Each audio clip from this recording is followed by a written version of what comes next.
Sir నమస్తే, మీరు మీరు ఎటువైపు అనుకుంటారు సార్? మేము బీజేపీ. బీజేపీ. ఎందుకు సార్ బీజేపీ? అంటే ఇక్కడ విదేశాల్లో ఏడైనా మోడీ వల్లనే మనకు భారతదేశానికి మంచి గుర్తింపు ఉన్నది కాబట్టి మోడీ, సెంట్రల్లో మోడీ. కాంగ్రెస్ పార్టీ మాకు కూడా అవకాశం ఇవ్వండి అని అడుగుతా ఉన్నారు. సెంట్రల్లో కాంగ్రెస్కు అవకాశం రాదు,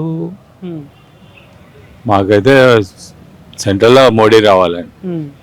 అంటే నరేంద్ర మోడీ మన దేశ సంపద మొత్తం కొల్లగొడతా ఉన్నాడు, ఆస్తులు అమ్ముతా ఉన్నాడు, అంబానీ వీళ్ళకి కట్టబెడతా. మీరు ఇంటర్వ్యూ చేస్తే చెప్తారు, విదేశాలలో వాళ్ళు కూడా ఆస్ట్రేలియా కానీ అమెరికా కానీ, మేము ఆస్ట్రేలియా అన్ని తిరిగి వచ్చినాం, ఎక్కడికి పోయినా మోడీ వల్లనే ఇంత గౌరవం ఉన్నదని మన పిల్లలు కానీ వాళ్ళు కానీ ఆడ ఉన్న వాళ్ళు అందరూ కూడా మోడీ అని అంటారు.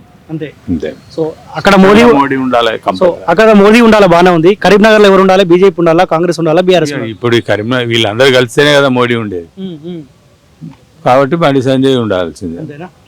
ఏం తెలుసు సార్ బండి సంజయ్ గురించి? అంటే మీరు ఇక్కడే అంటున్నారు కాబట్టి, ఎటువంటి వ్యక్తి అయినా మంచి వ్యక్తి, దేనికైనా పోరాటం చేస్తాడు, ముందర నిలబడతాడు, అన్ని రకాలుగా ఉన్నది.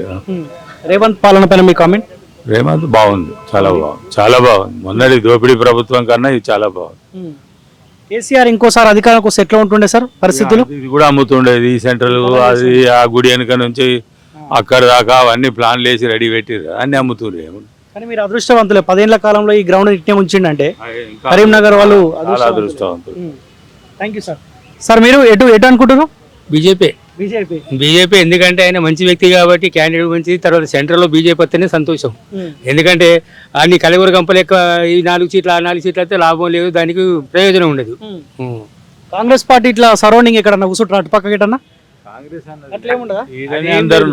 ఆల్ ఎంప్లాయీస్ వీళ్ళు ఎవరు ఇండివిజువల్ ఒక్కరు కూడా కాంగ్రెస్ అంటలేరు. కాంగ్రెస్ వాళ్ళు అటు పక్కకి ఏమైనా కూర్చుంటారు? ఏం లేరు, అందరు అదే ఒకటే. రిటైర్డ్ ఎంప్లాయీస్ కాబట్టి అందరం ఒకటే డిస్కషన్ చేసుకుంటూ ఉంటాం. ఈ కాంగ్రెస్ ప్రభుత్వం చేస్తుంది కానీ, కాకపోతే కొన్ని ఉచితాలని పెట్టి అనవసరంగా లేనిపోని పెట్టి లాస్ అవుతుంది. నిధులు లేవు వాళ్ళకి వచ్చేది. ఉన్న కేసీఆర్ మొత్తం అంతా అమ్ముకొని పోయిండు, అన్ని ఎక్కడెక్కడ కొల్లగొట్టిండు, ఎక్కడ ఏది నిధి వచ్చే సోర్స్ లేదు. సోర్స్ లేకపోతే ఏం చేస్తారు? కాంగ్రెస్ ప్రభుత్వం ఉచితాలు ప్రకటించారు, కాకపోతే ప్రభుత్వం చేంజ్ కావాలని చేయించినాం, అంతగా తప్ప ఇంకేం లేదు. వాళ్ళ దగ్గర ఏం లేదు, వాళ్ళు చేస్తానేది ఏం లేదు. ఇంకోటి, ఆయన ఉన్నప్పుడు డిక్టేటర్షిప్, ఎక్కడ ఎవరిని రాణించలేదు, ఎవరిని మాట్లాడించలేదు, ఆయన దగ్గరికి కలవడానికి ఫోన్ ఇవ్వడం లేదు. ఆయన చెప్పిందే వేదం, ఆయన చేసిందే అది. నిజంగా కాంగ్రెస్ పార్టీకి 6 గ్యారెంటీలు చూసి ఓటేసారా పబ్లిక్? 6 గ్యారెంటీలు కాదు, ప్రభుత్వాన్ని చేంజ్ చేయాలి. ఈయన తట్టుకోలేక, ఈయన మెంటల్ టార్చర్ తట్టుకోలేకనే ప్రభుత్వాన్ని చేంజ్ చేయాలి. ఉచితాలన్నీ పెట్టి ఊరికి 4 వారికే ఇచ్చిండు, రైతు బంధు అని, తర్వాత దళిత బంధు అని. నేను అన్ని స్కీమ్స్ ఓపెన్ చేస్తున్నా అంటే ఎక్కడి నుంచి ఓపెన్ చేసినావు? ఏంది ఈ 32 రాష్ట్రాలు 32 జిల్లాలు చేసినావు? ఎందుకు చేసినావు? ఇది దానివల్ల ఏమైనా నిధులు ఉన్నాయా? దాని కలెక్టర్ ఆఫీసులు, ఆర్డీఓ ఆఫీసులు, రెవెన్యూ ఆఫీసులు ఇవన్నీ ఓపెన్ చేసి పెట్టినావు, ఎక్కడి నుంచి రావాలి నిధులు? సోర్స్ అని ఎక్కడెక్కడ భూములు ఉంటే కోకపేట, మన్ను, మచ్చన, ఆ భూములన్నీ అమ్ముకుంటూ చేతివి, నీ పర్సెంటేజ్ నువ్వు చేతివి, వాళ్ళ పర్సెంటేజ్ వాళ్ళు చేసుకుంది. దాని ఇప్పుడు అయితే లేదు కదా, ప్రభుత్వానికి అయితే ఇప్పుడు డబ్బు లేదు కదా, వచ్చే సోర్స్ ఏది లేదు. కాబట్టి కొంచెం కాంగ్రెస్ ప్రభుత్వం ఉండాలి అనుకుంటున్నాం, కానీ దానికి కూడా మంచి ఓపికనే ఇస్తున్నాం.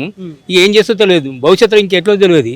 మాకైతే అనవసరంగా పెన్షన్ 1వ తారీఖు 2వ తారీఖు వచ్చే పెన్షన్ 15, 20 తారీఖు నాడు ఆయన ఇస్తామనే డిక్టేటర్షిప్. ఆయన లక్షల కోట్లు తీసుకుంటే ఏమి లేదు, కానీ మేము భార్య పిల్లలు పోషించుకోవడానికి 35 సంవత్సరాలు సర్వీస్ చేసినా కానీ మాకు నెలకు 2వ తారీఖు 3వ తారీఖు పెన్షన్ ఇచ్చడానికి అంత ఇబ్బంది పడ్డాడు.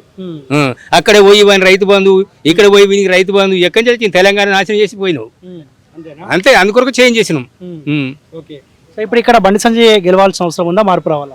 బండి సంజయ్ కంపల్సరీ గెలవాలి. పోయినసారి గెలిచేది ఉండే 600 ఎమ్మెల్యే దానికి కూడా 626 ఓట్లు 700 ఓట్లతో పోయాడు. ఆయన వాస్తవం గెలవాలి. మంచి వ్యక్తి, ఎక్కడే వరకు ఉన్నా కానీ ఏది ఉన్నా కానీ ఆదుకుంటాడు, కొంచెం మంచి చెడు అనేది విచారణ చేస్తాడు. ఆయన దగ్గర కరప్షన్ అనేది బాగా లేదు, ఎందుకంటే ఉన్నదానిలో మంచి వ్యక్తి ఆయన ఇప్పుడు.